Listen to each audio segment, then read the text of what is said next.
Hey, I thought it'd be fun to take you along as we get some chores done around the house and take care of the puppies. Hope you enjoy the video. First thing we're going to do is clean out their crates. I go through and vacuum everything. Even low shedding or no shedding dogs will still have dander and it still stinks. You've got to clean out. I feel like we keep our dogs pretty clean, and this is still very, very important if you don't want to have a stinky house. I go through with a disinfecting spray and then wipe that down, and then I'll actually spray it again and let it sit. We use a spray that is safe to be around pets and children, and it keeps the smell down. Here's little Luna with her puppies, and this area is going to get cleaned out next. We clean out her whelping area typically twice a day at this stage. The puppies are starting to pee and poo a little bit more on their own, and it gets dirty a lot more frequent than it did the first week of their life. So she's going to kind of chill and check on them. The kids get to come play with them. Again, we take everything out, we'll shake everything, and then I like to layer in her whelping area. It just makes it a little bit easier for us to clean out, to just remove layers rather than having to take it all the way apart. I wipe everything down every single day. Then we go through again with a disinfecting spray that's safe for the animals. We spray everything down. This helps so much with the smell. Plus, we want them to be healthy and not get anything that would make them sick or stuff like that. I brought puppies back in here, and wow, it is so hard to take puppy pictures. Wow, it is just hard. It is just really hard. They like to wiggle and move. It gets even harder as they get bigger, but there's a few things we found that kind of help. One is to start them off all together after they've eaten and they can kind of settle a little bit.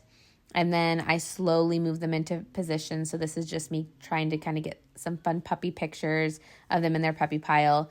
I attempted at one point to do their individuals on my lap. That's what you see right here. That was not working out. And of course, in between all this, the kids coming and talking and asking questions, and they like to be around the puppies. It's really fun. So they get lots of hands-on time with lots of little kids, which is really fun. This was not working though, so I had to move on to something else. I was just trying to see if I could try something and get multiples in, but this little guy was like, nope, not going to happen. So just got some snuggles, and then we moved into putting them back into their little bed area.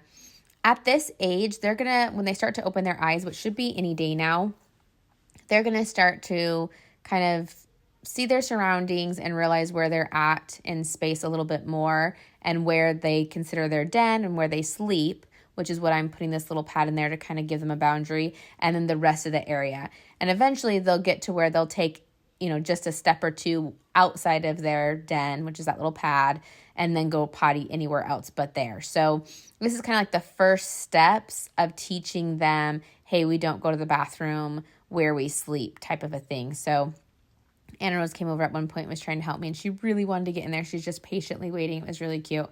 But I wanted to get a couple pictures of the dogs. It's kind of hard to see here with her standing there, but she wanted to chat with me and tell me the things she was going to do. She talked about puppy names, which we're going to get ready to reveal soon, so that should be fun. We've been calling them the Dolly Dozen, and we have names that'll go along with that theme. So Anna Rose was finally able to come in and snuggle on the puppies, and she was super happy about that. Then we had to go outside, and somebody, nobody wanted to say who, pooped on the cement. I'm guessing it was Marlo, because she's still a little puppy and still learning where exactly to go, but at least it was outside, right? The kids wanted to come check in on see how they were doing with the dogs, and then I needed to clean the window because dog noses, and I totally blamed Luna for that. Then it was snack time. The kids had already eaten their lunch, and I was just now getting my snack, but of course they came and took from me. And I thought I recorded our ENS training, which was right before this, which is the early neurological stimulation, and I didn't. So now you just see me feeding the puppies. I got a shower in before this. This was nighttime now. I did the ENS training. Then it was time to give them bottle feedings. We help mama out by feeding at least 4 to 5 puppies at night. And this was me feeding one of them, and I'm so tired. It was a long day. And those Q-tips are from the ENS training. And then just a couple cute pictures just of our little puppies with their puppy pile that I took today, and realized I should have got lighting out, but it's all right.